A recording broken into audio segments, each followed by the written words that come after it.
വിഴിഞ്ഞം പോർട്ട് കമ്മീഷനിങ്ങിനെ പ്രധാനമന്ത്രി നരേന്ദ്രമോദി അല്പസമയത്തിനകം കേരളത്തിലെത്തും. നാളെയാണ് വിഴിഞ്ഞം തുറമുഖം ഔദ്യോഗികമായി കമ്മീഷൻ ചെയ്യുന്നത്. പ്രധാനമന്ത്രിയുടെ സന്ദർശനം കണക്കിലെടുത്ത് ഇന്നും നാളെയും തിരുവനന്തപുരം നഗരത്തിൽ കനത്ത സുരക്ഷയാണ് ഒരുക്കിയിരിക്കുന്നത്. സൂര്യഗായത്രി തയ്യാറാക്കിയ വാർത്ത കാണാം. കേരളത്തിന്റെ സ്വപ്ന പദ്ധതി രാജ്യത്തിന് സമർപ്പിക്കപ്പെടുന്ന നിമിഷത്തിനായുള്ള കാത്തിരിപ്പാണ്.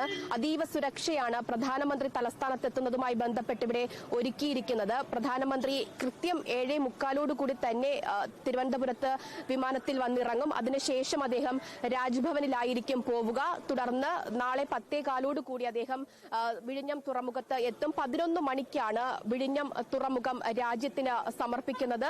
മുഖ്യമന്ത്രി പിണറായി വിജയൻ, ഗവർണർ, അതുപോലെ തന്നെ മറ്റ് എംപിമാർ, MLA-മാർ, മന്ത്രിമാർ, മേയർ ഉൾപ്പെടെയുള്ളവർ ഈ ചടങ്ങിനായിട്ട് പങ്കെടുക്കും. ചടങ്ങിൽ ക്ഷണിക്കുന്നവരുടെ ലിസ്റ്റിലൊക്കെ വലിയ വിവാദങ്ങൾ കഴിഞ്ഞ ദിവസം നടന്നത് നമ്മൾ കണ്ടിട്ടുണ്ടായിരുന്നതാണ്. പ്രതിപക്ഷ നേതാവിന്റെ പേര് ലിസ്റ്റിലുണ്ടെങ്കിലും അദ്ദേഹം ചടങ്ങിൽ പങ്കെടുക്കാൻ എത്തില്ല എന്നുള്ളത് അറിയിച്ച് കഴിഞ്ഞിട്ടുണ്ടായിരുന്നതാണ്. എവിടെയാണ് സ്ഥാനം എന്നത് പോലും അറിയാത്തൊരു ക്ഷണക്കത്താണ് തനിക്ക് ലഭിച്ചതെന്നും അതുകൊണ്ട് താൻ ചടങ്ങിൽ പങ്കെടുക്കാൻ എത്തില്ല എന്നുമുള്ളതാണ് പ്രതിപക്ഷ നേതാവ് അറിയിച്ചിട്ടുള്ളത്. എന്തായാലും രാജ്യത്തിന് തുറമുഖം സമർപ്പിക്കുന്നതിന് വേണ്ടിയിട്ട് പ്രധാനമന്ത്രി എത്തുന്നത് കണക്കിലെടുത്തുള്ള സുരക്ഷാ ക്രമീകരണങ്ങളാണ് ഇപ്പോൾ ഇവിടെ നമുക്ക് കാണാൻ സാധിക്കുന്നത്.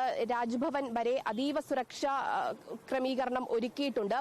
വിഴിഞ്ഞം തുറമുഖവും തലസ്ഥാനത്ത് പ്രധാനമന്ത്രി കടന്നുപോകുന്ന വഴികളിലുമൊക്കെ പോലീസിന്റെയും മറ്റ് സേനകളുടെയും ഒക്കെ സുരക്ഷ ഒരുക്കിയിട്ടുണ്ട്. കടലിലും കരയിലും ആകാശത്തും ഉൾപ്പെടെ സുരക്ഷ ഒരുക്കിക്കൊണ്ടാണ് വിഴിഞ്ഞം തുറമുഖം രാജ്യത്തിന് സമർപ്പിക്കപ്പെടുന്നത്. വർഷങ്ങളായിട്ടുള്ള സംസ്ഥാനത്തിന്റെ അല്ലെങ്കിൽ നമ്മുടെ സ്വപ്ന സാക്ഷാത്കാരമാണ് നാളെ കേരളത്തിന് സമർപ്പിക്കപ്പെടുന്നത് എന്നുള്ളതാണ്. വിഴിഞ്ഞം തുറമുഖം സാക്ഷാത്കരിക്കപ്പെട്ട് കഴിഞ്ഞാൽ രാജ്യത്തിന് തന്നെ, ഇന്ത്യയിൽ തന്നെ കടൽ വഴിയുള്ള വ്യാപാരം അത് നമ്പർ 1 ആകും എന്നുള്ള പ്രതീക്ഷയുണ്ട്. ഇതിനോടകം തന്നെ പല റെക്കോർഡുകളും വിഴിഞ്ഞം തുറമുഖം സ്വന്തമാക്കി കഴിഞ്ഞു എന്നുള്ളതാണ്.